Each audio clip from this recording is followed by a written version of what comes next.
ദേശഭക്തി ഗാനങ്ങളോട് അസഹിഷ്ണുത തുടരുകയാണ് CPM-ഉം മുഖ്യമന്ത്രിയും.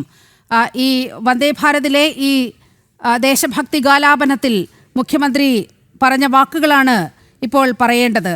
തീവ്ര ഹിന്ദുത്വ രാഷ്ട്രീയത്തിന്റെ ഒളിച്ചുകടത്തിലാണ് വന്ദേ ഭാരതിന്റെ ഉദ്ഘാടന ചടങ്ങിൽ കണ്ടത് എന്ന് മുഖ്യമന്ത്രി പറയുകയാണ്. ദിസ്ന ചേരുന്നുണ്ട്. ദിസ്ന, ഇതിൽ എവിടെയാണ് തീവ്ര വർഗീയതയൊക്കെ ഒളിച്ചു കടത്തുന്നത്? ഇവിടെ ഭാരതാംബയെ പൂജിക്കുന്നത്, അത് ഭാരതാംബ എന്നത് അത് അംഗീകരിക്കാൻ പോലും കഴിയാത്ത ഒരു മനസ്ഥിതിയുണ്ട്. പക്ഷേ ഈ ഗാനത്തിൽ വളരെ കൃത്യമായി നമ്മുടെ മണ്ണിനെ സ്നേഹിക്കുന്ന ഓരോ വാക്കിലും ഓരോ വരിയിലും ദേശീയത തുളുമ്പുന്ന വാക്കുകളാണ് നിറഞ്ഞിരിക്കുന്നത്. ഇതിലെവിടെയാണ് ഹിന്ദുത്വ രാഷ്ട്രീയം കടത്തിവിടുന്നത് എന്ന് എങ്ങനെയാണ് ഇതിനെ ഇങ്ങനെയൊക്കെ നിർവചിക്കാൻ കഴിയുക? ദിസ്ന,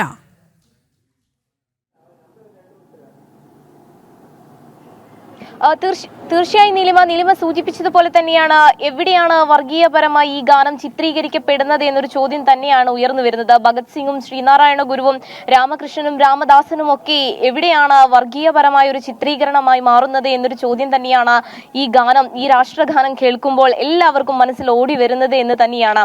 ആ മാതൃക പിന്തുടരണം എന്ന് മാത്രം, അവരുടെ പാത അല്ലെങ്കിൽ അവർ നടത്തിയ പ്രവർത്തനങ്ങളെയൊക്കെ തന്നെയും പിന്തുടരണം എന്ന് മാത്രം പറയുന്ന ഈ ഗാനത്തെയാണ് ഇപ്പോൾ രാഷ്ട്രീയപരമായും വർഗീയപരമായും മുഖ്യമന്ത്രി ചിത്രീകരിക്കുന്നത് എന്ന് തന്നെയാണ്.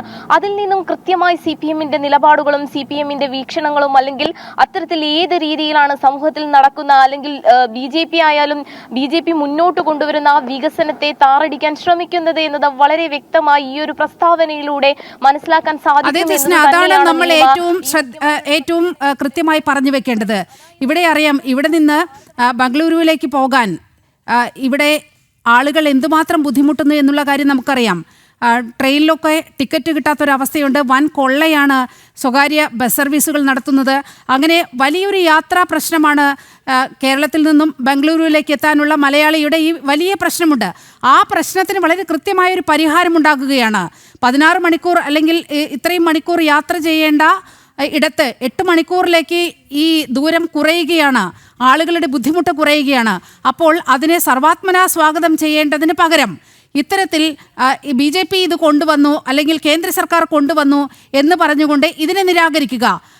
അപ്പോൾ ഈ വികസനം ജനങ്ങളുടെ മനസ്സിലേക്ക് എത്താതിരിക്കാൻ അപ്പുറത്ത് വർഗീയ പരാമർശങ്ങളുമായി മുഖ്യമന്ത്രി അടക്കം രംഗത്ത് വരിക, അതല്ലേ യഥാർത്ഥത്തിൽ കാണുന്നത്?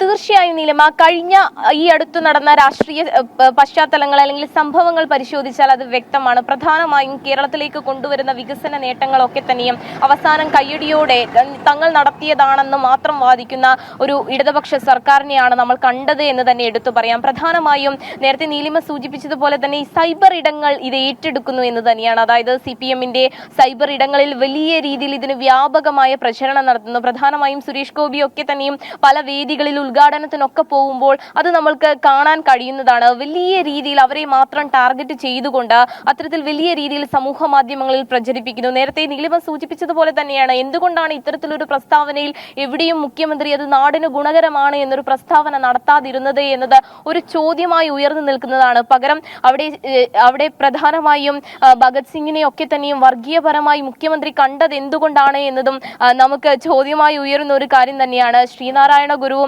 അതോടൊപ്പം തന്നെ രാമകൃഷ്ണനും രാമദാസനും ഒക്കെ എവിടെയാണ് മുഖ്യന് വർഗീയപരമായ ഒരു പരാമർശമായി കാണാൻ സാധിച്ചതും എന്നതും ഉയർന്നു വരുന്ന ഒരു ചോദ്യം തന്നെയാണ്. ഒരിക്കലും വികസന നേട്ടങ്ങളോ അല്ലെങ്കിൽ കേന്ദ്രം കേരളത്തിലേക്ക് അനുവദിക്കുന്ന പ്രധാന കാര്യങ്ങളെയോ ഒന്നും തന്നെ എടുത്തു പറയാതെ വർഗീയപരമായും രാഷ്ട്രീയപരമായും മാത്രമാണ് ഇത് ചിത്രീകരിക്കപ്പെട്ടത് എന്ന് വരുത്തി തീർക്കുവാനുള്ളൊരു ശ്രമം CPM ഇടങ്ങളിൽ പ്രത്യേകിച്ച് മുഖ്യമന്ത്രി ഉൾപ്പെടെയുള്ള ആളുകളിൽ നിന്നുണ്ടാവുന്നു എന്നത് തന്നെയാണ്. അത് സൈബർ ഇടങ്ങൾ ഏറ്റെടുക്കുന്നു, വ്യാപകമായി പ്രചരിക്കുന്നു എന്ന് തന്നെയാണ്. പരമപവിത്രമാ മണ്ണിൽ, ആ മണ്ണിനെ പറ്റിയാണ് പറയുന്നത്.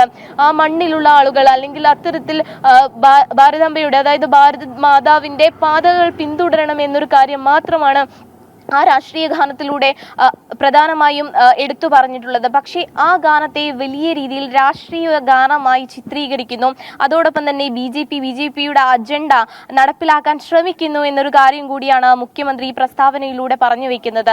എന്തായാലും വലിയ വിമർശനങ്ങൾ എല്ലാ കോണുകളിൽ നിന്നും ഉയർന്നു വരികയാണ്. ഇത്തരത്തിൽ രാഷ്ട്രീയപരമായും വർഗീയപരമായും മാത്രം ചിത്രീകരിക്കാൻ ശ്രമിക്കുന്നതിനെതിരെ ഒരു വിഭാഗം ജനങ്ങൾക്കിടയിൽ വലിയ പ്രതിഷേധം ഉയരുന്നു എന്നത് തന്നെയാണ്. നേരത്തെ നീലിമ സൂചിപ്പിച്ചത് കൃത്യമായ കാര്യമാണ്. എവിടെയാണ് അതിലൊരു വർഗീയതയുള്ളത്, അല്ലെങ്കിൽ അപരമത വിദ്വേഷവും വർഗീയ വിഭജന രാഷ്ട്രീയവും നിരന്തരം പ്രസരിപ്പിക്കുന്ന RSSന്റെ ഗാനം സർക്കാരിന്റെ ഔദ്യോഗിക പരിപാടിയിൽ ഉൾപ്പെടുത്തിയത് ഭരണഘടനാ തത്വങ്ങളുടെ ലംഘനമാണ് എന്ന് ഈ സംസ്ഥാനത്തിന്റെ മുഖ്യമന്ത്രി പറയുമ്പോൾ അദ്ദേഹം ഈ പരമപവിത്രമതാമി മണ്ണിൽ എന്ന ഗാനം അദ്ദേഹം ഒന്ന് കേട്ടു നോക്കട്ടെ.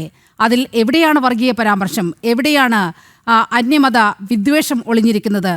തീർച്ചയായും സംസ്ഥാനത്തിന്റെ മുഖ്യമന്ത്രിയാണ്, അതിൽ മറുപടി പറയാൻ അദ്ദേഹം ബാധ്യസ്ഥനുമാണ്.